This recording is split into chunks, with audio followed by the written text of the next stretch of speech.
বিয়ের আগে কিন্তু আমি এত মাছপ্রেমী ছিলাম না যতটা হয়েছি বিয়ের পর, তা আবার বরমশাইয়ের পাল্লায় পড়ে।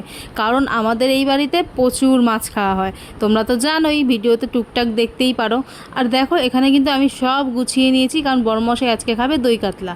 আলাদা করে তোমাদের বললাম না যার কী কী লাগে, কারণ তোমরা সবাই জানো আমি ভিডিওটা শেয়ার করছি তোমাদের, কারণ আমার ভালো লাগে।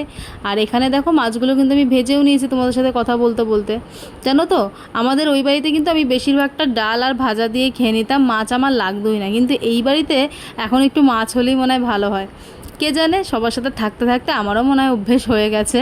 তা দেখো এখানে নেড়ে চেড়ে নিয়ে কিন্তু সব রকম মশলাগুলো দিয়ে নিচ্ছি, মশলাগুলো দিয়ে ভালোভাবে ভাজা হয়ে যাবে।